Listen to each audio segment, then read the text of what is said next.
What it is that they're doing is they're treating Shedeur Sanders like a 5th-round pick. Right. We're not covering every 5th-round pick in the NFL hoping that he gets an opportunity to be the starter on day one. We felt like, oh my goodness, they got a diamond in the rough. Shedeur Sanders fell to the 5th round. They felt like they evaluated him there, and that's where they picked him. And they're playing the guy that they picked in the 3rd round over him because they evaluate him at a higher level than what they do Shedeur Sanders. And I get it. The Cleveland Browns are once again creating problems of their own. Their latest misstep centers on Shedeur Sanders. Ryan Clark and Dan Orlovsky have both noted that Cleveland is repeating the same mistakes. The team spent valuable draft capital and is now undermining that investment. This reflects a persistent issue in the organization's decision-making. It's not just a football decision, it's a pattern of self-inflicted setbacks. Habits and some of the traits that we saw show up in college were very prevalent this past weekend against the Rams. Holding onto the football, catching the snap and not reading the defense, kind of evaluating what the defensive line is doing, and then trying to see if you can go make a play, and that's the concern. Okay, it's 1st and 10. They want a play-action double move at the bottom of the screen. The route doesn't win, and then the protection breaks down a little bit. You're taught as a young quarterback, protection breaks down, find the closest check down. It's right there, it's 1st and 10. He gets to like the 4th part of the... The Cleveland Browns have long carried a reputation for instability. Even when it appears they are turning a corner, the organization finds a way to create new problems. Momentum gives way to questionable decisions and progress stalls. The latest situation centers on Shedeur Sanders. It highlights recurring issues in leadership, planning, and execution. Instead of establishing a clear path forward, Cleveland risks undermining its own investment. There's a lot of players who feel like they should have been picked at a certain spot, should have been viewed in a certain way. But when you get on these teams, it's about developing the team, not doing what's individually best for a certain player. And that's what Kevin Stefanski has to do. And I get it. We want to say all the reasons why what's happening to him isn't right. But maybe we aren't right on the way that not only the entire NFL viewed him, but now the Cleveland Browns view him as well. Shedeur Sanders was not brought in to be a placeholder or a scapegoat. He is expected to be the long-term solution, a high-upside quarterback with the tools, poise, and Sanders' pedigree to elevate the roster. The focus should be on developing him and positioning him to lead the team forward. They sabotaged it. They rigged it against him today, putting him in with 3rd and 4th stringers, 5th stringers. You got no shot at quarterback. They threw him in because they didn't want him to make any more splash and put any more heat on Stefanski. It's a desperate, dangerous situation in which he's got no shot, man. He's throwing to Sal freaking Cannella. What? But he got sacked 5 times because he's hanging on the ball trying to make a play, and nobody can separate. Then it comes down to a couple of minutes are left, and Shedeur tries to go on the field, and Stefanski puts Tyler Huntley in place of him. Excruciating to watch. Shedeur Sanders brings accuracy at all levels, steady leadership, and the kind of composure that comes from handling pressure. Fans were energized, and the league was paying attention. For once, Cleveland had a credible source of hope at quarterback, then the familiar pattern returned. Instead of committing to a clear development plan, first-team reps, stable direction, and a defined timeline, the Browns introduced uncertainty and slowed his progress. Rather than building around him and giving Shedeur a direct path to lead, they split priorities and sent mixed signals. The result is momentum stalled at the very point it should be accelerating. I also can't blame anybody who says, I don't necessarily trust this coaching staff to develop a quarterback or to evaluate the quarterback position. They've made some really oddball decisions at this position over the last several years, and I don't blame anybody for questioning, do these guys actually know what they're doing? I don't think that's unfair at all. The thing I would say is that they're desperate. They're very desperate. Like the entire organization is desperate. And if you really think they're going back to the coaches' offices and all getting around the table after session. This wasn't about scheme or play design. It was a pattern of mismanaging a young quarterback. From the start, the signs were clear. Shedeur Sanders arrived at camp without priority first-team reps or the confidence-building snaps a rookie need. Instead of a defined development plan, he was asked to compete from behind, treated like a depth option rather than a long-term starter. The message was, earn it later rather than build it now. When game action came, he was put on the field with limited preparation. Protection was inconsistent, and the play calling did little to ease his transition, more a stress test than a structured debut. The approach emphasized survival over progression, creating conditions where mistakes were likely and growth was harder to achieve. Analysts Ryan Clark and Dan Orlovsky highlighted the same points. The issues reflected organizational organizational choices, not a shortfall in Sanders' ability. This was not a rookie collapsing under pressure. It was a franchise failing to provide the support, reps, and clarity required for a first-year quarterback to succeed. Shedeur moves slowly, kind of trying to see what's going on, and then that creates that sack fumble. So a lot of the stuff that we just saw in college is a big deal. This ball gets snapped at the 48-yard line. Defense has won the rep. Play is dead. Throw the ball away. Yep. It's first down. But instead we run and it's a 2.5, 3-yard loss. So instead of being 2nd and 10, we're 2nd and 13. We're dead. Again, here's the opportunity to throw the juke route. Hold, scramble. So some of those things that I was and others were concerned about on the college tape showed itself again.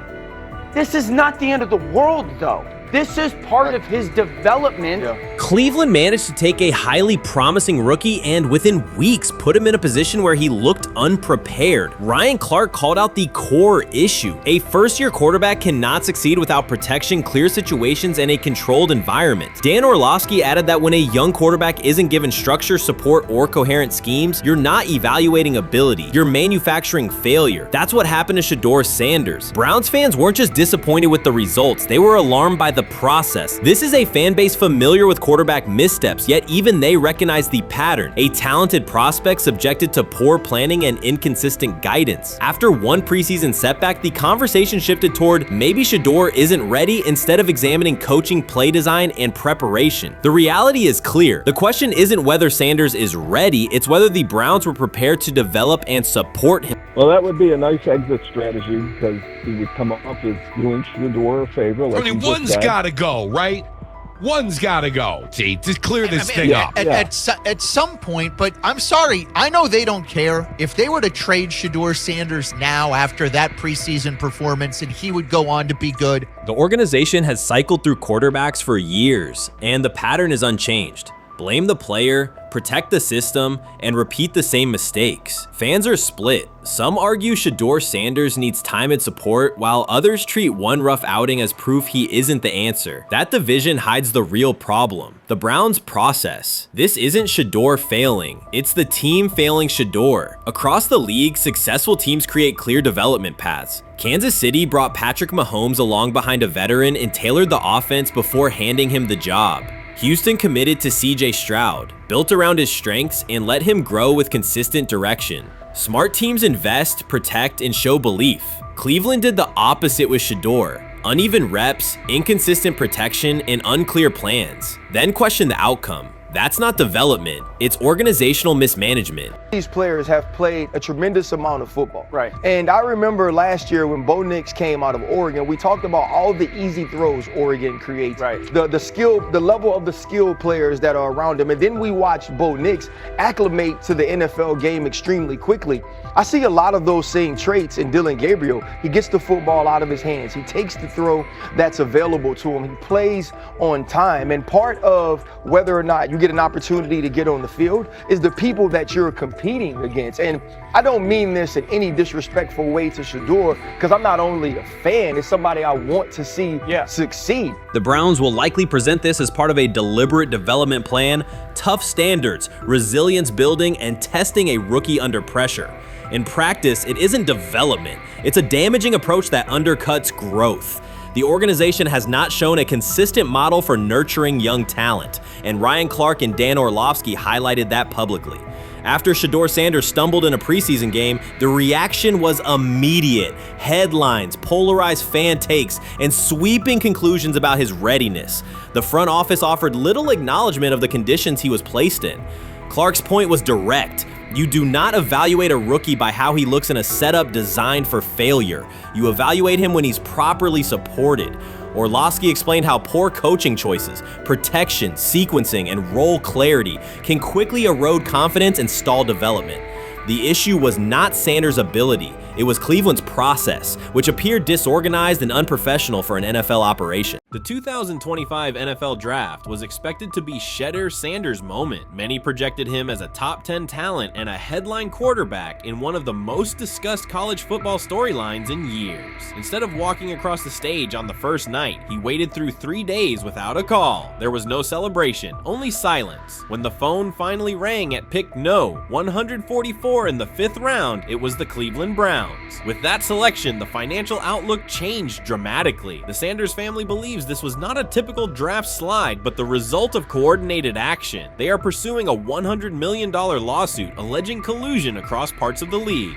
In the months before the draft, Sanders was consistently discussed among the top quarterbacks in the class. Television and digital analysts praised his poise, accuracy, leadership, and command. Scouts highlighted a 74.1% completion rate, record-setting stretches at Colorado, and his rise from an HBCU star to a national figure. Consensus expectations placed him in the first round or early second. Draft night unfolded differently. As picks accumulated, there was little indication that his name would be called. The atmosphere at his private gathering shifted from anticipation to doubt. When the Browns selected him late on day 3, projections for his first contract dropped from an estimated range in the mid-$30 million to approximately $4.6 million, with corresponding reductions in likely endorsements and long-term positioning. According to Deion Sanders and others close to the family, this was not about performance, injury, or conduct. They argue it was coordinated. Attorneys were contacted immediately. The allegation is straightforward. Sanders' value was suppressed intentionally. The family's position is that this was a calculated decision within parts of the league, not an isolated set of evaluations. The legal claims focus on communications that, if authenticated, could be significant. Internal emails, text messages, and owner-to-owner conversations. The family's representatives contend that these materials show a deliberate effort to avoid drafting Sanders in early rounds based on perceived image concerns rather than football merit. One message reportedly under review framed the decision in branding terms. Drafting Shedeur would mean inheriting the Prime brand. The complaint asserts that this view led some teams to discourage others from selecting him unless necessary, not for film-based reasons, but to avoid perceived attention and external pressure tied to his family's profile. A related thread involves speculation about team fit and willingness to play for certain franchises. Past public comments by Deion Sanders were interpreted by some as signals of an Eli Manning scenario. The family's view is that these were strategic statements, not ultimatums. They argue that rather than engage in discussion, teams chose a passive approach, no direct rebuttal, reduced contact, and a collective reluctance to invest a premium pick. If phone records and written communications corroborate coordination, these items could become central exhibits. Media tone shifted as the draft neared. Coverage that had emphasized production and leadership began highlighting intangibles, interviews, and perceived coachability. Anonymous sourcing appeared in multiple outlets, with claims that Sanders skipped combine drills out of arrogance, bristled at film critique, or told one club, "Maybe I'm not the guy for you," after a tense session. A widely cited line, "Nobody wants a celebrity backup quarterback," was voiced by Colin Cowherd and circulated as shorthand for risk. The Sanders legal position is that these narratives did not arise organically, but reflected a coordinated leak pattern that undermined his market value. The family's contention is that this was primarily about control and compliance rather than football ability. They point out that Sanders did not fail a drug test, was not suspended, and did not produce poor athletic testing. His college resume included elite stretches and significant program elevation at 2 stops. The legal claim asserts that the league's power structure resisted a high-profile player aligned with a high-profile parent coach and an independent media presence. The allegation is that teams sought to avoid the perceived complexity that would come with selecting him early. The financial impact is a core component of the damages claim. Had Sanders been selected late first or early second round, projected 4-year compensation would likely have fallen between $30 to $35 million, with immediate access to higher tier endorsement opportunities and the brand leverage that accompanies a franchise quarterback designation. As a 5th round pick, the initial contract value is a fraction of that total, and associated off-field opportunities are typically narrower. The suit reportedly seeks not only lost salary, but also the broader economic value linked to draft position, sponsorships, licensing, and the visibility that accelerates an early career trajectory. The filing's scope, as described by sources close to the family, extends beyond the league office. It may involve media outlets, scouting firms, and specific executives if discovery shows coordination or materially false statements that affected value. The argument is that the draft slide harmed not only Shedeur, but also the broader Sanders brand, affecting perceptions of Deion Sanders as a recruiter, coach, and public figure. The family's view is that narrative construction around brand risk and celebrity backup produced a measurable economic and reputational loss. If a court authorizes discovery, the process would likely compel emails, internal draft notes, and message archives from teams and third-party intermediaries. Subpoenas could be served on media organizations for sourcing records related to anonymous quotes. That level of transparency would be unusual and could reveal how information flows during pre-draft periods. The legal theory moves beyond a single player's evaluation to the draft's integrity, whether owners or executives acted in concert to reduce a prospect's value for reasons unrelated to football performance.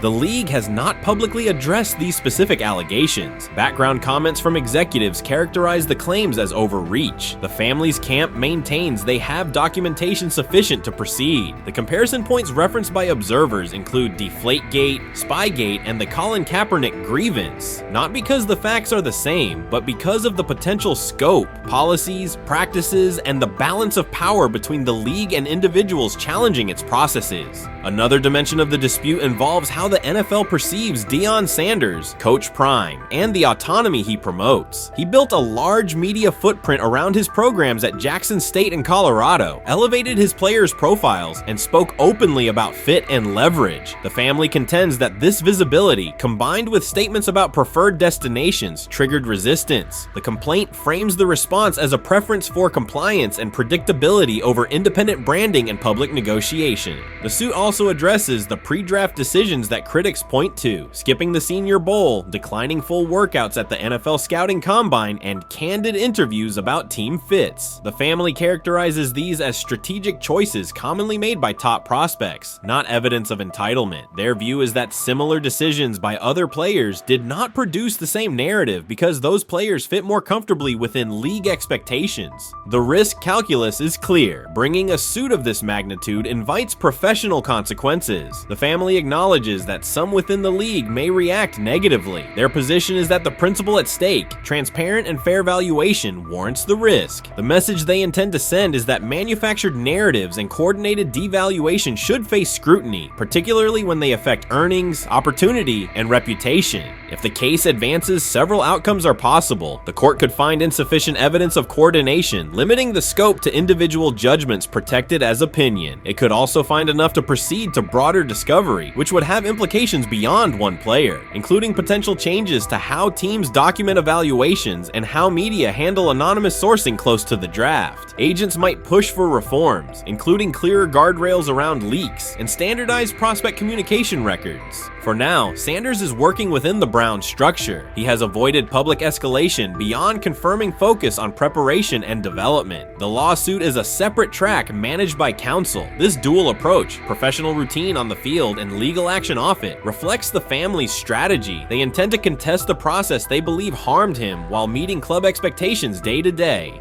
The core allegations remain consistent across their statements. A talented quarterback saw his draft value suppressed by coordinated behavior tied to branding concerns and public positioning rather than football merit. Media narratives amplified that shift, and the result was a substantial, quantifiable loss. The remedy sought includes compensation and a measure of accountability that could deter similar conduct. Whether the claims are ultimately proven will depend on documentation and testimony. If emails, texts, and call logs substantiate coordination, the impact could be significant, prompting policy review around pre-draft communications and media engagement. If not, the case may narrow to disputes over opinion, perception, and the gray areas of scouting. Either way, the filing signals a willingness to confront entrenched practices and to test in court how far the process extends beyond film and interviews. This situation has moved from speculation to litigation. It addresses control, image, and power in a system that influences careers and compensation. It also underscores how public narratives can shape market outcomes. Sanders' path now has two tracks: earning opportunities on the field in Cleveland and seeking redress off the field for what the family views as an avoidable and orchestrated loss. The questions at stake are larger than one draft slot. They touch on how the league values independence, how information is weaponized, and what recourse exists when a player believes the evaluation moved from football to optics. The answers will emerge through practice reps and, potentially, through discovery and a courtroom record.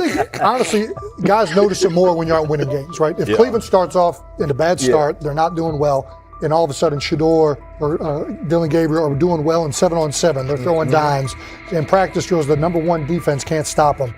People take notice of that, and the more that the players see it, they're gonna then the comments start happening over the lunch table. They start happening throughout the building, and that's when the pressure really will get severe. The Cleveland Browns were focused on resolving their quarterback situation until Jason Kelce made pointed comments that triggered a strong reaction from ownership. The response inside the organization was immediate and intense. What exactly did Kelce say that has the dog pound on edge and the front office under pressure? We've seen that miserable game by the Cleveland Browns. So they throw Joe Flacco in there, and I like Joe Flacco. He did good, but they gave him the resource of all the first-team guys. Then they throw Dillon Gabriel in there with first teams and second teams. So Dillon always is getting protected. The same thing again, they gave this scrub max protection on every play. Yeah, he completed some passes, but let's talk about his mistakes. He's still inconsistent with his throws, but he at least had max protection. The Cleveland Browns continue to be defined by inconsistency and avoidable setbacks. Even as fans hoped the organization had turned a corner, Jason Kelce, fresh off retirement, offered a direct critique that reignited doubts about the team's direction. His remarks implied the franchise's structure and decision-making remain unstable and recent progress may not hold. The takeaway for leadership is straightforward: identify core issues, align on a coherent plan, and execute with discipline. For supporters, it's another sign that the problems run deeper than a single season. They throw Shedeur Sanders in there with the lowest cab drivers you couldn't even get on 5th Street. And I'm pissed off, bro, because the play calling was abysmal. Look, even if you don't like Shedeur didn't even get a chance to be trash. Even if you think Shedeur is garbage, he didn't even get a chance to be garbage. That's how awful the offensive line was. Kevin Stefanski still doesn't want to give Shedeur second strings and first strings reps. Why is that? Browns ownership's response shifted from measured to urgent. The pattern is familiar in Cleveland. The team once treated Johnny Manziel as a franchise solution, retained Hugh Jackson for a second year despite results, and invested heavily in Deshaun Watson through a costly trade and contract. These decisions reflect aggressive but poorly aligned planning. The outcome has been continued instability instead of sustained progress. That this was the guy that they wanted to start. He's seasoned, he's experienced, he still has a big-time arm, even at his age, and they open with the Cincinnati Bengals. They wanted that experienced guy. He was always going to be the guy. They were not going to start Dillon Gabriel or Shedeur Sanders in week 1. Kenny Pickett had a hamstring injury. It makes it easy to go with Joe Flacco. And the question isn't and wasn't going to be who's the starter in Cleveland. The question is, who's going to be the backup in Cleveland? Who's going to be the number 2 quarterback when they open the season against these Bengals? Fans still show up season after season, expecting improvement and bracing for setbacks. The usual pattern has been early optimism followed by a gradual collapse. But last season was different. For a sustained stretch, the Browns looked organized and competitive, resembling a functioning team. Couple days, 3 days until roster cutdowns, how do you feel about that? Do you feel like you belong here on this team? Obviously, I think overall as a player, I feel like I put in the work. I feel like everything I do, I try to do it to my best, and that's all I ask for. So I feel like everybody feels like, they should be on the team, and if you ask anybody on the team, would they feel like they belong, in their own eyes. So I feel like I do, but I'm my own player, I think about myself in a high regard. The front office entered the offseason confident. Kevin Stefanski was being praised, and the Dog Pound believed the team had made real progress. Then Jason Kelce delivered a pointed assessment that cut through the optimism. Fresh into retirement, the former Eagles All-Pro and Super Bowl champion said Cleveland still looks like a team patching over issues rather than building a durable contender. Kelce's view was direct. The Browns' structure is fragile, and the roster is too dependent on perfect health at quarterback. He argued the team is one injury away from losing continuity and sliding backward. Because Kelce has operated inside a stable, championship-level organization, his comments carried weight with players, media, and fans. The reaction was immediate. People took his critique seriously, not as outside noise, but as an informed evaluation of how a successful team should be built. Ownership also felt the impact. Jimmy Haslam's response shifted to urgency, a sign that leadership recognizes the stakes. The criticism arrives in the context of prior high-risk decisions, especially the fully guaranteed $230 million commitment tied to Deshaun Watson. Watson has missed time and shown inconsistency when available, and the contract has constrained flexibility. Kelce's remarks highlight why depth, alignment between the front office and coaching staff, and a clear contingency plan at quarterback are non-negotiable. The takeaway is straightforward. Cleveland must convert last season's progress into a stable framework, protect the quarterback, deepen critical positions, and establish a plan that survives injuries and short-term setbacks. Without that, the games that fueled optimism will remain temporary. If you're a betting man, who do you think starts for the Browns at quarterback? Okay, this is the situation. Kenny Pickett, they actually traded for him. Joe Flacco, no one's bringing Joe Flacco in the building thinking Joe Flacco's going to be the starter. If Joe Flacco is your starter, you got a problem.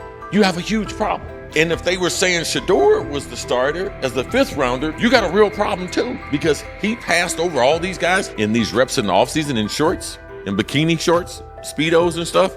Like, no. That kind of stuff. So I'm not that surprised. When you put down a 3rd round pick on a quarterback, you do believe he has a certain skill set. Jason Kelce stated the obvious. Cleveland committed to a quarterback who hasn't played at an elite level in years, and Joe Flacco's playoff run didn't change the long-term outlook. Ownership appeared more upset that the criticism was public than by the substance of the critique. Many fans agreed. They've seen this pattern before. Rosters age, injuries are inevitable, and when a single contract dominates the cap, one setback at quarterback can undermine the entire season. Kelce's broader point was about structure. The Browns prioritized the high-cost, uncertain starter over depth and contingency. The late-season surge masked issues that remain: limited cap flexibility, thin depth at key positions, and an offense that lacks a credible plan B.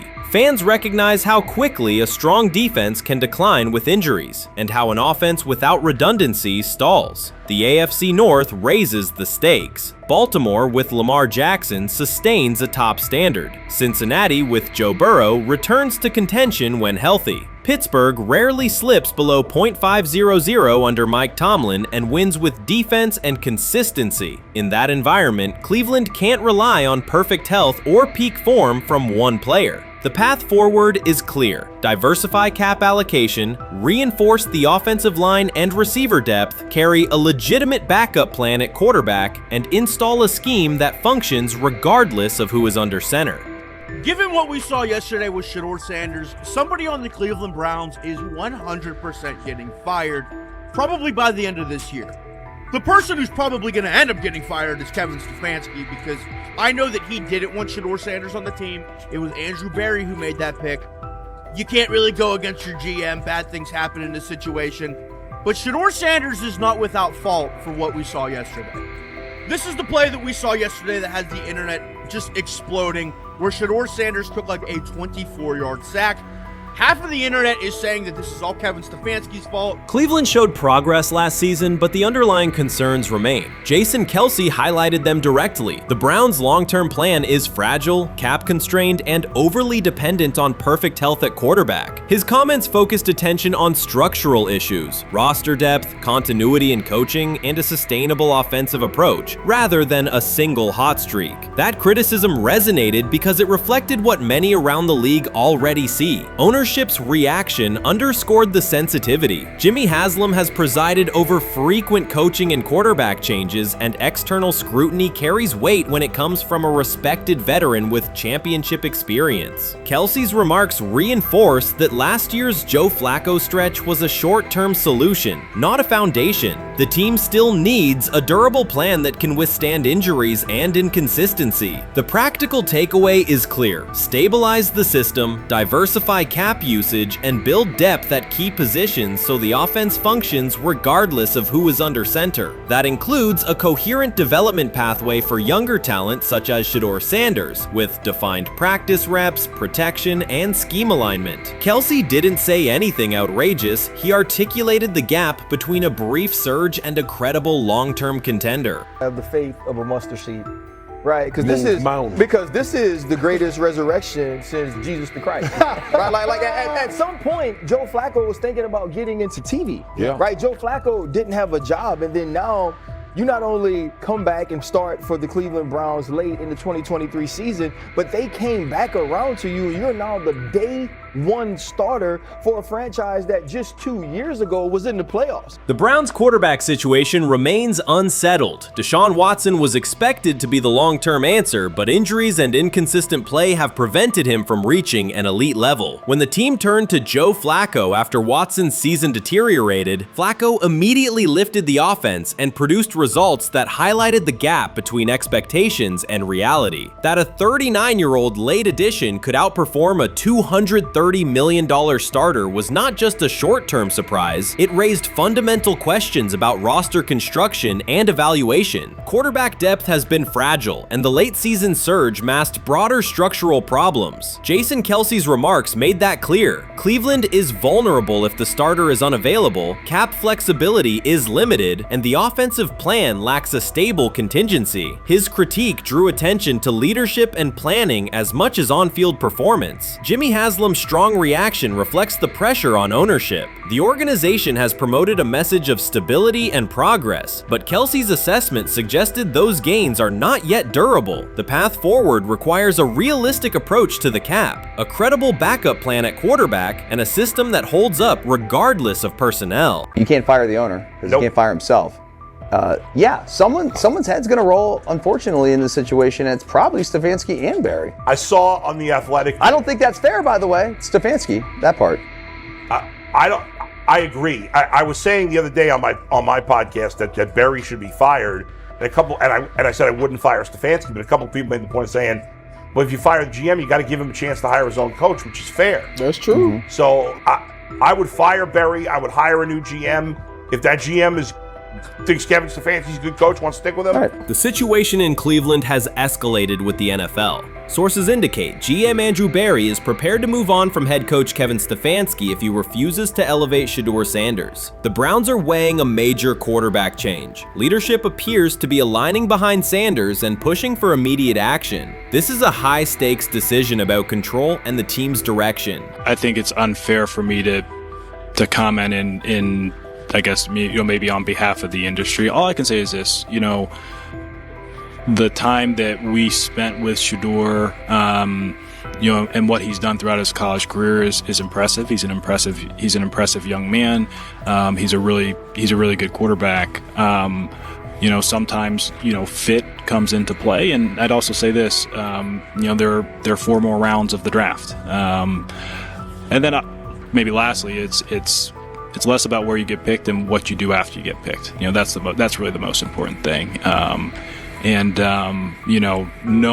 to know him over the course of the spring, he has a ton of resolve. Andrew Barry appears to be at a breaking point. Pressure from fans and within the organization to play Shedeur Sanders is intensifying. Barry is pushing for a move towards Sanders, while head coach Kevin Stefanski remains cautious about altering the depth chart. The divide is clear. One side wants acceleration, the other a measured rollout. The organization is under heavy scrutiny, and the focus has shifted to when, not if, Sanders sees the field. Has the 4th highest odds of any head coach this season to be fired. He's clearly on the hot seat. It's been a discussion for really a couple years now, dating back to last season's 3-win season. And he's always had kind of hot and cold seasons. And now the sports books are saying he's 4th on the list.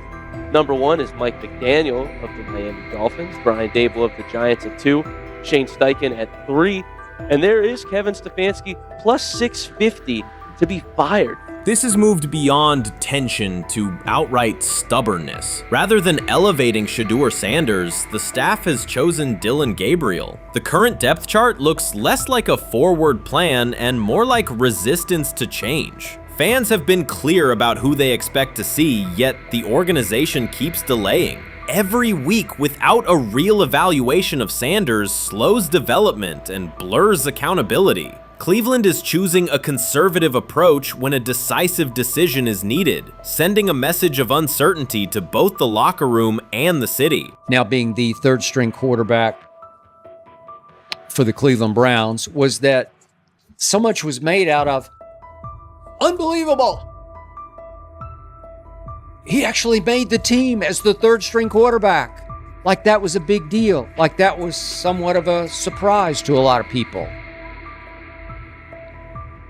He should have been the first pick in the draft. Kevin Stefanski appears to be doubling down to validate his approach. Despite sustained demand from Browns fans to see Shedeur Sanders reflected in chants, merchandise, and constant discussion, he continues to keep Dillon Gabriel in front on the depth chart. The decision functions as an assertion of control rather than a response to momentum. Even with clear signals from the fan base, Stefanski is staying with Gabriel and delaying a full evaluation of Sanders. It is a deliberate choice to maintain his plan and pacing, not to accelerate change. Cleveland is prioritizing continuity over recalibration, keeping any transition to Sanders on hold. But yeah, I mean, the Browns are in a tough spot. They have wasted. You traded a ton of high draft capital to get Deshaun Watson. You've gotten nothing out of Deshaun Watson and missed an opportunity. Like, who knows who they would have drafted? Now, maybe they would have screwed up those picks and the Browns would still be in bad shape.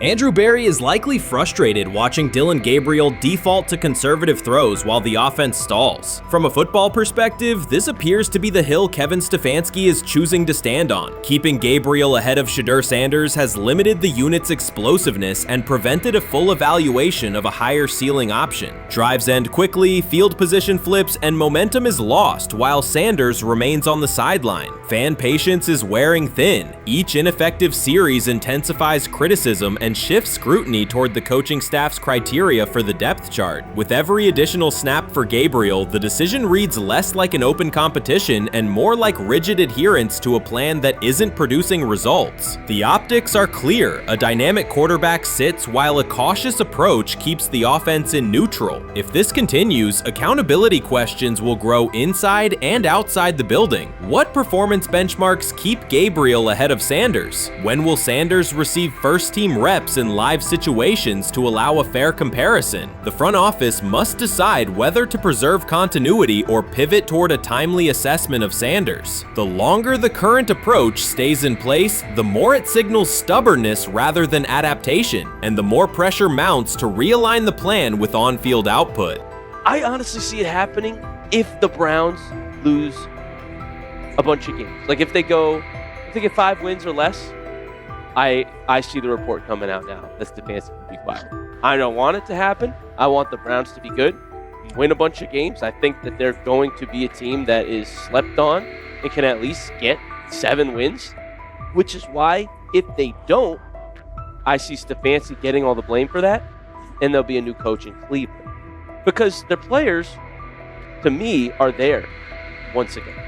We've talked about the incredible rookie class. The approach in Cleveland lacks consistency. One week, Andrew Berry signals he wants Shedeur Sanders on the field. The next, Dillon Gabriel gets the reps and the plan stays conservative. Through it all, Kevin Stefanski shows limited urgency despite pressure on his job security. Fans are asking for an offense that can push the ball, change field position, and produce points. Instead, the unit leans on short throws and cautious sequencing. Gabriel's play keeps the ceiling low and momentum static, while a full evaluation of Sanders is postponed. The result is growing frustration and a clear disconnect between the front office, coaching staff, and expectations in the stadium. The NFL tried to teach him and his father a lesson. You don't act like that. You don't talk like that before a draft. We'll show you how our game is played we will watch you plummet all the way. I think he would have gone undrafted except for that owner in Cleveland. And he is the key to everything because he is something of an against the grain maverick owner. He's kind of a wannabe Jerry. Fan speculation is growing. Some believe Kevin Stefanski lacks confidence in Shedeur Sanders. Others think he's prioritizing Dillon Gabriel for reasons unrelated to performance. A more extreme view claims Stefanski is manipulating outcomes to secure a buyout. Whatever the motive, the risk is clear. This approach is straining his relationship with GM Andrew Berry and alienating the fan base. Pressure is rising, Berry's patience is running out, and supporters have shifted from requests to demands. If the current plan continues, calls for a change in quarterback and accountability will intensify. Urban Meyer's roster history underscores the absurdity. Meyer coached Aaron Hernandez, whose off-field crimes are well documented, along with other players entangled in assaults, academic misconduct, and more. Yet Feinbaum singled out Newton, a national champion, Heisman Trophy winner, and NFL MVP, as the worst. This selective condemnation is not new. When Deion Sanders recently suggested implementing an NIL salary cap to restore competitive balance, Feinbaum dismissed the proposal and called Sanders a hypocrite rather than engage with the substance. The pattern repeats. Feinbaum routinely targets Cam Newton, Deion Sanders, Jameis Winston, Lamar Jackson, outspoken black athletes and coaches, while extending grace to figures such as Nick Saban, Kirby Smart, Dabo Swinney, or Tim Tebow under similar circumstances. Newton is no longer content to remain silent while others distort his story. In response, he laid out an accurate chronology, highlighting facts the commentary networks rarely repeat. One long-standing myth is that Newton was expelled from the University of Florida. He was not. Tim Tebow held the starting job unchallenged, and Meyer had no intention of displacing his star. Like thousands of athletes each year, Newton transferred to find a place where he could play. The move was strategic, not disciplinary. He is, with 3-2-2-5-3-17 to transfer to and more back, Meyer was. Critics habitually resurrect the 2008 laptop incident to tarnish Newton's entire career. Newton has acknowledged the mistake, but its relevance is overstated. The incident did not prompt his transfer, nor did it derail his trajectory. After leaving Florida, Newton enrolled at Blinn College, a Texas JUCO powerhouse, and led the Buccaneers to a national championship while posting dominant statistics. That performance earned him the opportunity to transfer to Auburn. At Auburn, Newton produced one of the most extraordinary single seasons in collegiate history. More than 4,000 yards of total offense, 50 combined touchdowns, an SEC title, a national championship, and the Heisman Trophy. Achievement compressed into a single year under intense scrutiny. Even that landmark season is recast by Feinbaum as a cautionary tale. He claims Newton ignored head coach Gene Chizik by diving for a goal line touchdown when told to kneel, jeopardizing the game. In reality, Newton explained that the decision was a collective adjustment made in the huddle after reading the defense, while Auburn still held timeouts. The Tigers maintained control and secured the championship. Portraying that moment as reckless serves to recast Newton's success as selfishness rather than leadership. Feinbaum's approach to Sanders reflects the same dynamic. When Sanders urged a structured NIL ceiling to protect athletes and stabilize rosters, Feinbaum immediately labeled him hypocritical. Yet when Saban or Swinney voice identical concerns, Feinbaum frames them as thoughtful guardians of the sport. The inconsistency reveals that the determining factor is not the argument but the identity of the speaker. Unapologetic black leaders who control their narratives, challenge entrenched hierarchies, and Feinbaum's commentary often functions as a check on that influence. Newton countered Feinbaum's latest attack with a concise statement. "You're lying, Paul. Please stop." Behind those words lay a broader indictment of the media machinery that weaponizes half-truths. By calling Newton the worst player Meyer coached, Feinbaum was seeding doubt among fans, front office evaluators, and future historians. Newton, now an established media presence and entrepreneur, no longer depends on traditional outlets to correct the record. He reminded audiences of three essential truths. He departed Florida on his own terms, he led Auburn with support from coaches and teammates, and he captured every major accolade available in college and professional football without conforming to prescribed expectations. An unspoken rule lingers in American sports discourse. Black athletes may excel, but must do so quietly, gratefully, and without highlighting systemic inequities. Newton broke that expectation early by celebrating with unreserved joy, answering questions candidly, and refusing to minimize his his personality. For some commentators, that confidence is reinterpreted as arrogance. Feinbaum's repeated attempts to undermine Newton follow a familiar script of policing behavior rather than analyzing performance. Yet, legacy rests not in a pundit soundbite, but in tangible achievements and public memory.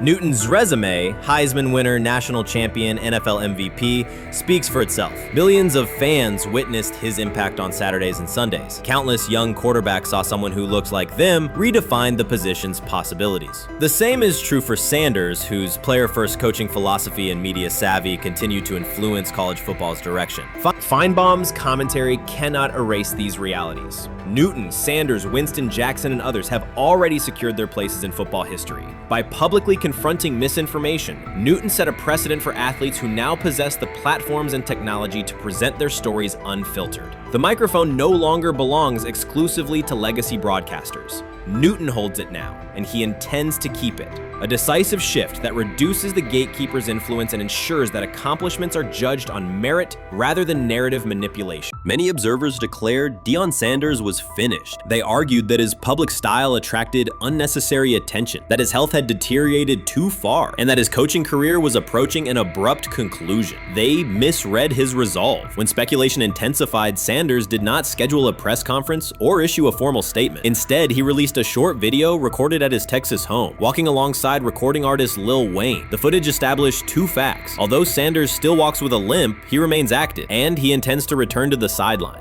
Reports from USA Today and ESPN confirm that Sanders had temporarily left Colorado to recover from a significant, undisclosed medical condition. He lost 14 pounds and missed several summer practices, leading to widespread debate about his future. Unofficial sources suggested complications related to previous blood clot issues, but no official diagnosis was provided. Throughout Sanders' absence, numerous media outlets framed his situation in crisis language, frequently questioning whether he would coach again. By comparison, when coaches such as Lincoln Riley paused their duties for health or family reasons, coverage emphasized understanding and patience, an imbalance that reflects a common difference in how high-profile black coaches are treated. Sanders' silence was not a retreat, it was a period of recovery. During rehabilitation, he relied on family, faith, and trusted colleagues, yet stayed connected to his program through brief online updates. The video with Lil Wayne demonstrated that he retained strong support from influential friends, countering narratives that portrayed him as isolated or on the verge of retirement. The visual evidence showed that his setback is temporary, and that he remains determined to lead Colorado into the forthcoming season. Since accepting the Colorado position, Sanders has dramatically elevated the program's national standing. He first drew national attention to Jackson State and the broader HBCU football landscape, then moved to Boulder and transformed a one-win team into a central storyline in college athletics. His approach, combining hip-hop culture, direct communication, and open expressions of faith, has challenged conventional expectations for head coach behavior. Each step forward has been met with heightened scrutiny. His time at Jackson State was labeled a publicity stunt, his departure for Colorado was framed as abandoning HBCU culture, and his social media presence has been cast as distraction from traditional coaching responsibility. Critics often magnify Sanders' missteps and question his motives, while comparable actions by other coaches receive neutral or sympathetic coverage. Showings of enthusiasm from Brett Favre and disciplinary intensity from Nick Saban are celebrated as competitive passion, yet Sanders' displays of confidence are frequently labeled arrogance. The discrepancy illustrates deeper biases rather than differences in performance. Sanders' success challenges entrenched expectations of how a college football leader should look, speak, and act, especially a black coach who refuses to downplay his identity. During his convalescence, Sanders maintained close communication with his staff and athletes, reinforcing the standards he had established: discipline, accountability, and belief. The program's daily messaging continued to emphasize preparation and resilience, signaling that Sanders' influence persists even when he is away from campus. Athletes echoed his mantras during workouts, confirming that his leadership extends beyond physical presence. Sanders acknowledges the seriousness of his medical challenge, but has refused to let it define him. He has publicly discussed leaning on scripture and prayer, explaining that his purpose as a mentor, father, and coach extends beyond personal adversity. In that context, the video of him walking in the Texas sun was less a strategic media effort than a straightforward demonstration of continued commitment to his team and mission. Colorado still requires Sanders' vision, Prior to his arrival, attendance was low, national media attention was minimal, and recruiting momentum had stalled. Sanders' leadership brought renewed energy, authentic identity, and higher standards of accountability. Players who previously lacked representation in college football leadership found a coach who shares, affirms, and elevates their cultural background. Sanders supplements conventional coaching priorities, scheme, fundamentals, and execution with empowerment initiatives that cultivate self-confidence and authenticity. As preseason camp approaches, Sanders intends to resume full involvement, even if medical recovery remains ongoing. His presence is expected to restore on-site leadership, stabilize the locker room, and direct media coverage toward on-field progress. For Sanders, the objective extends beyond compiling wins and includes completing a cultural transformation that expands how success and leadership are defined in modern college football. Those who predict his decline overlook the underlying traits, faith, perseverance, and purpose that have supported Sanders throughout his career. Doubts, rumors, and disproportionate scrutiny have followed him from playing days into coaching, and he has consistently responded with results. His current health setback is another obstacle, not a conclusion. The broader initiative he leads, centered on authenticity, opportunity, and high standards, continues. When Sanders returns to the sideline, it will mark the next stage of a movement he has guided from Jackson State to Boulder. The recent period of quiet has been strategic rather than passive. Instead of defending himself in daily briefings, Sanders focused on rehabilitation, remote program oversight, and family support. Each brief social media message reinforced a consistent theme: faith and preparation. He has articulated gratitude for medical professionals and has reiterated that his mission at Colorado is unfinished. His public references to scripture have been direct but measured, aligning with his long-standing practice of integrating faith into leadership. By walking through his ranch with Lil Wayne, Sanders signaled continuity. The clip underscored that influential supporters remain engaged, that Sanders' broader network values his vision, and that he remains capable of navigating physical challenges. The visible limp was not evidence of imminent retirement. Rather, it documented the reality of ongoing recovery and the resilience with which he approaches each obstacle. Colorado's athletic administration and football staff continue to affirm Sanders' program direction.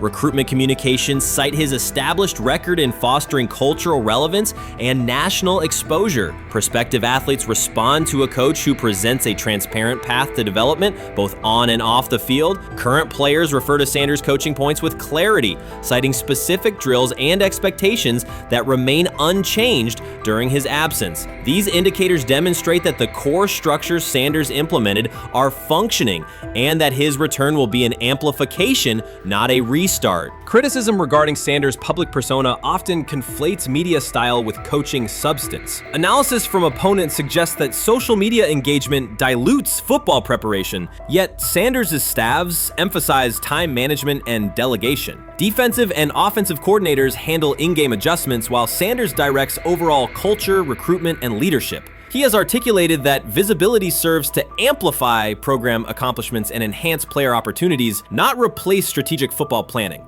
Some commentary has attempted to reframe Sanders' health issue as evidence that his coaching model is unsustainable. The argument ignores the documented health challenges faced by numerous coaches across levels of competition. For example, college coaches recovering from heart procedures or joint replacements have returned to successful seasons after appropriate medical clearance. Sanders' case follows a comparable trajectory. Medical complications require temporary separation, structured rehabilitation is prioritized, and a managed return is planned. Institutional medical protocols at Colorado dictate clearance requirements. Sanders will meet those before resuming full sideline duties. Colorado's players have expressed public confidence in Sanders' eventual return, citing regular virtual check-ins and continued accountability. Several athletes noted that positional meetings included recorded messages from Sanders reinforcing tactical goals and personal discipline. These details confirm that Sanders has remained actively engaged, albeit remotely, and that team culture remains aligned with his principles. Looking ahead, Colorado's schedule will attract national attention, both for on-field competitiveness and the storyline of Sanders' comeback. Analysts will evaluate how quickly he reestablishes day-to-day rhythm and whether his physical limitations influence practice oversight. Internal planning accommodates gradual escalation of responsibilities, with medical staff and strength and conditioning personnel contributing to phase reintegration. The broader significance of Sanders' return extends beyond Colorado. His visibility continues to challenge prevailing narratives about leadership styles and pathways in college athletics. By prioritizing authenticity, open articulation of faith, and cultural expression, Sanders offers a contrasting template to more conventional models. His eventual recovery and sideline presence will reinforce the argument that diverse leadership profiles can succeed in elite collegiate competition. In summary, rumors of Deion Sanders' coaching demise were premature. Verified reports confirm a substantial but temporary medical setback. He used the time away to focus on health, sustain program engagement, and rely on a support system anchored in family, friends, and faith. His recent public appearance demonstrated active recovery and reaffirmed his intention to resume leadership in Boulder. The forthcoming season will test Colorado on the field, but it will also underscore the durability of Sanders' vision, one that combines competitive ambition with cultural resonance. Observers who continue to question his longevity overlook the resilience and purpose that have defined his career. Sanders' return is imminent, and the movement he leads remains intact. When he led college football in completion percentage and he threw almost 40 touchdowns for over 4,000 yards, how tall was he? Because they make it seem like he shrunk all of a sudden, RC. Oh, how lively was his arm? Because all I know is somebody did that.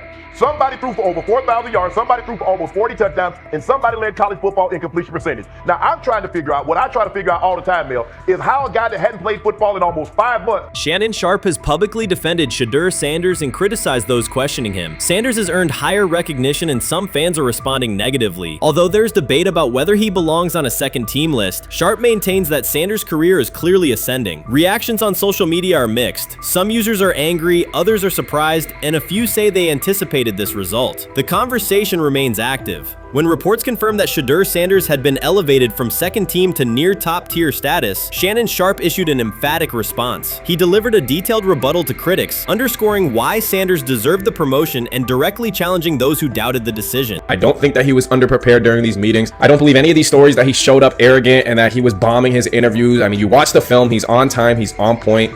You watch his interviews, he answers like a 10-year NFL veteran. Like, he's clearly dominating OTAs. It's every single day there's a new report of how well he's doing for the Browns in OTAs. And I mean, you can say what you want, it's just OTAs. Okay, if that's your new narrative, then he's doing exactly what he needs to be doing. He's on point, he's on time, he's getting the respect of his teammates, and he's making plays. So we're gonna see years down the line, something's gonna come out that I don't know what exactly it was, but something will come out. Critics have been waiting for an opportunity to dismiss Sanders. They labeled him overrated, accused him of benefiting from nepotism, and claimed his profile came only from his last name and polished image. Within their own echo chamber, they cited every game in which he fell short of huge passing numbers as validation of their doubts. Since Sanders has begun receiving formal recognition, criticism has escalated. A wave of self-appointed analysts is dissecting his throwing mechanics and team role, and many online commentators now argue that his promotion reflects deeper problems within the sport. Shannon Sharpe rejected each criticism directed at Shedeur Sanders. During the broadcast, he turned a routine segment into a detailed examination, acting as presenter, interrogator, and fact-checker. Sharpe walked viewers through game film, season statistics, and scouting reports to show why Sanders merited his recent promotion. Whenever a panelist claimed Sanders had not earned the role, Sharpe countered with completion percentages, efficiency ratings under pressure, and documented late-game drives that changed outcomes. He stressed that the backlash was driven less by on-field evidence and more by reluctance to revise earlier opinions. Sharpe argued that critics were upset not because Sanders lacked qualifications, but because his progress contradicted their initial narrative. By the end of the discussion, Sharpe had moved past simple defense and reframed Sanders as a clear example of performance-based advancement, demonstrating that early predictions can be wrong. Never heard of no Dylan Gabriel or Tyler Shock. What the hell is that? So how is Shedeur Sanders going behind them? I'll tell you how. Collusion. 4 different times they passed on him. How the hell does that happen? 4 rounds. It doesn't happen to a quarterback. We've never seen anything like this before. Shedeur Sanders with the watch. Shedeur Sanders with his bravado. Shedeur Sanders with this supposed arrogance or whatever. Shedeur Sanders' advancement did not happen by chance. While detractors questioned his resume online, he continued to prepare, attend every practice, and deliver accurate throws under pressure. The contrast between his output and the complaints directed at him has been stark. Some critics even argued the selection committee was, quote, biased toward performance, as if rewarding strong play play were improper. Rumors quickly followed. Certain commentators speculated that a public relations push from the Sanders family must have influenced voters, suggesting everything from coordinated media strategies to alleged favors for coaches. None of these theories addresses the basic point. Sanders earned his promotion through consistent production, poise in the pocket, precise ball placement, and efficient decision-making. Shannon Sharpe highlighted these facts during his response. He noted that Sanders' performance metrics justify the recognition and emphasized that resistance to the move stems more from prior prejudice than from substantive evaluation. For Sharpe, the goal was clear: present the data, challenge unfounded claims, and correct the narrative. The discussion, therefore, became a broader statement about acknowledging merit and abandoning outdated assumption. Colin Cowherd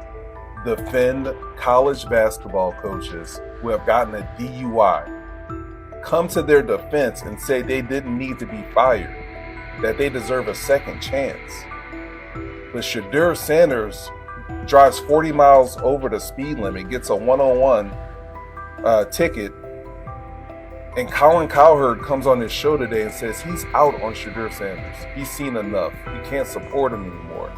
He can't be in the Shedeur Sanders camp because of the speeding ticket. Shannon Sharpe addressed commentators who portray constant doubt as expertise. Those who discount strong performances with "we'll see," but declare bust after a single mistake. He noted their belief that progress only counts if an athlete visibly struggles. Sharpe's response was methodical rather than emotional. He presented evidence, cited statistics, and calmly refuted each claim. Following his remarks, several critics began revising or deleting earlier posts, recasting themselves as longtime supporters of Shedeur Sanders despite having questioned him for months. Sharpe insists on accountability, naming specific individuals and dates while requesting public acknowledgement of prior errors. He argues that analysts cannot spend months undermining a player's potential and then quietly adopt a supportive stance once the athlete succeeds. These are serious, big-time, top-of-the-line playmakers that they have. If you can go 45 to 42 in the fourth quarter because your quarterback set the school record with 510 yards passing.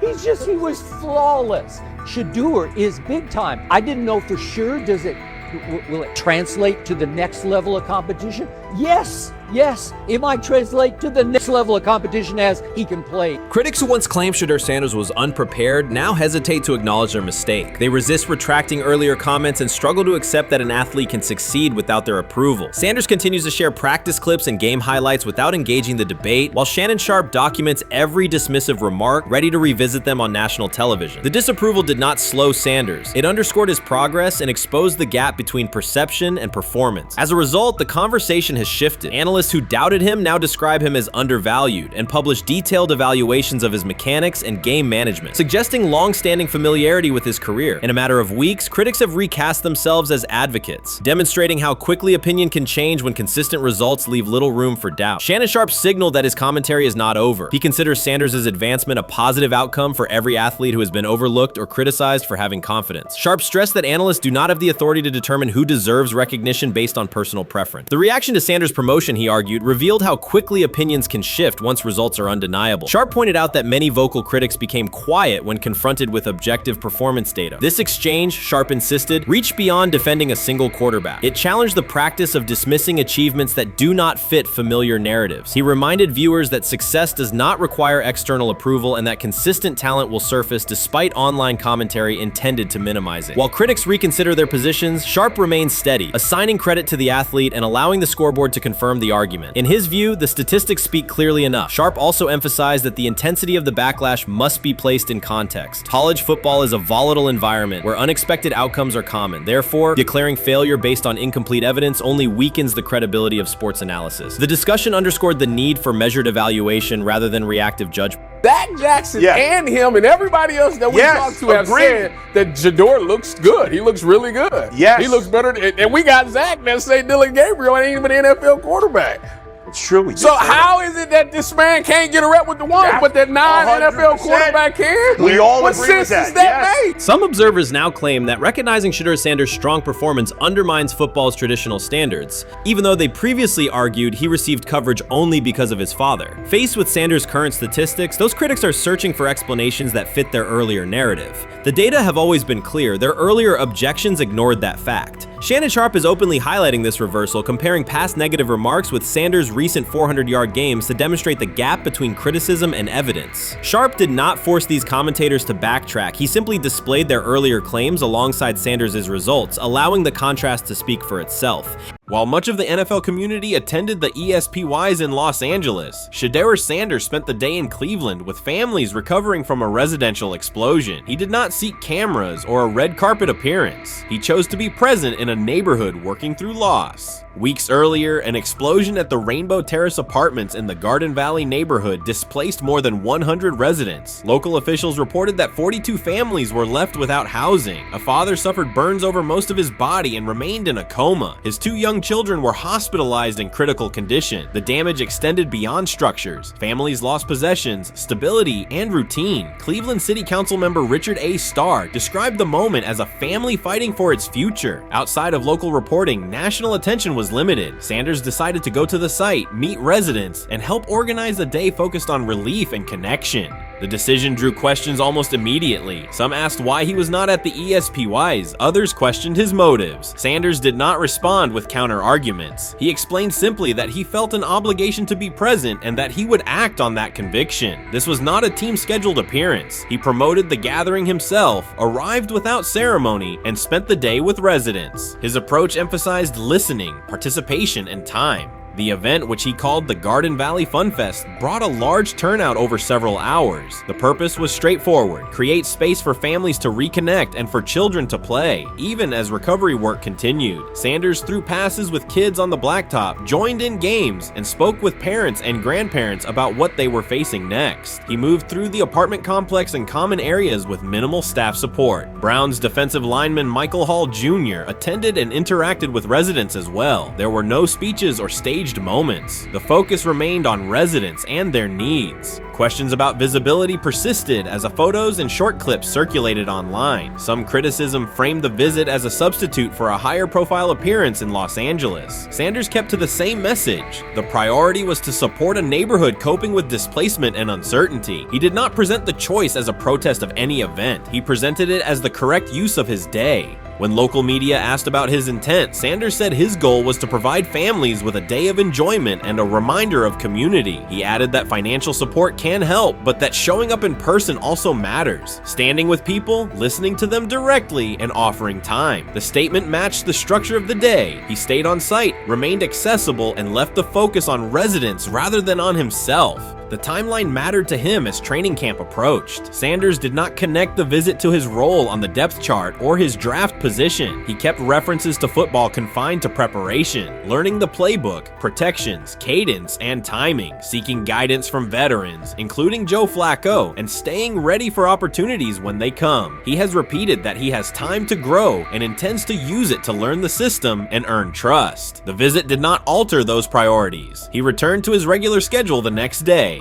Since arriving in Cleveland, Sanders has treated community work as part of his responsibilities. Before his jersey went on sale, he visited schools, including John Marshall High School, speaking with students about goals, accountability, and effort. He set public objectives confidently, such as long-term aspirations for the franchise, but paired them with routine work in the building, meetings install, film, and on-field reps. The day at Rainbow Terrace fit that pattern. Identify a need, show up, contribute, and avoid unnecessary attention. For residents, the FunFest provided a brief reprieve from ongoing challenges: housing transitions, school logistics, medical appointments, and the paperwork that follows an emergency. For teammates and staff who observed, it was an example of a rookie investing time locally without seeking a headline. For Sanders, it reinforced how he plans to operate in Cleveland: be consistent, be present, and let actions speak.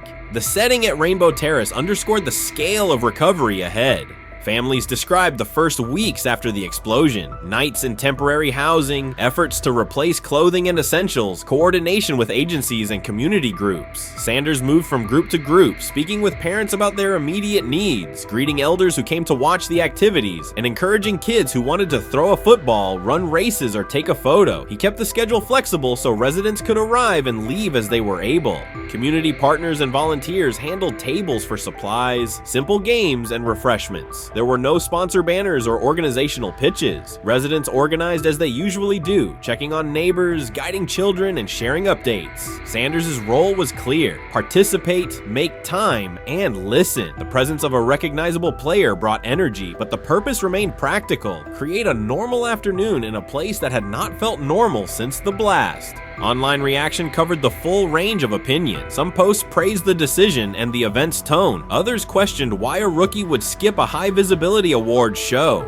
Sanders did not try to manage that conversation. He maintained the same explanation. He chose to spend the day where he believed he could be useful, and then he returned to his football schedule. The approach was consistent with how he addresses other topics: answer directly and move on to the next task. The same measured approach appears in his preparation for camp. Sanders has not asked for public guarantees about reps. He has focused on install recall, cadence, and protection IDs, route timing, and situational work. He has sought input from veterans, thanked teammates who have provided guidance, and spent time with receivers and linemen to align on communication.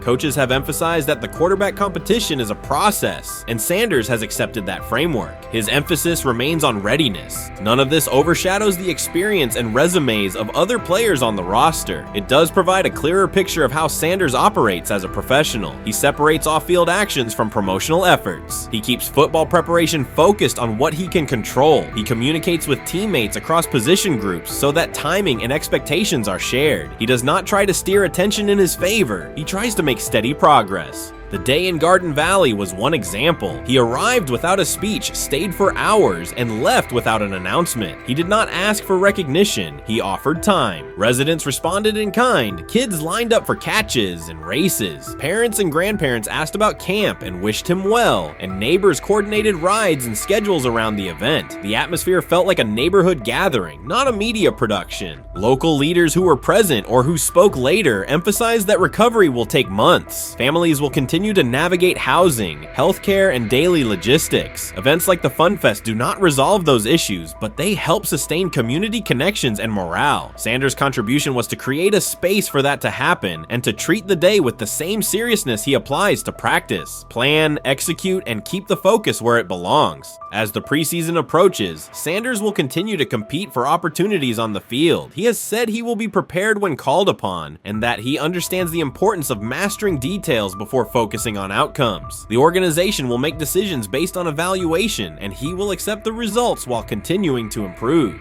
The off-field choices will remain consistent: identify needs in the city where he lives and contribute in direct, practical ways. The core elements are simple. A neighborhood suffered a significant loss. Residents faced immediate and ongoing challenges. A rookie quarterback chose to spend a day there, without a press conference, without a schedule of talking points, and participate in a community-led event designed to give families a break and remind children that play still has a place. He provided presence, not a headline. He listened more than he spoke. He returned to work the next day. In a league and media environment that often prioritize visibility, Sanders made a different choice. He kept attention on people, not optics. He placed value on time spent in person rather than on appearances. He continued to build trust in the locker room and in the city through steady conduct rather than declarations. That approach, measured, direct, and consistent, will shape how he is viewed in Cleveland as much as any public statement could. The outcome of his football career will be decided on the field by installations learned, reads made, throws delivered, and games played. The outcome of his role in the community will be measured by smaller, quieter moments. Afternoons like the Fun Fest, school visits, and unannounced stops where listening matters more than being seen. For Cleveland residents at Rainbow Terrace, the takeaway from that day was straightforward. Someone who represents their team showed up, stayed, and participated without fanfare. For Sanders, it was the same. Do the work in front of you, whether that is a practice period or a neighborhood event, and keep the focus on the people who are affected most.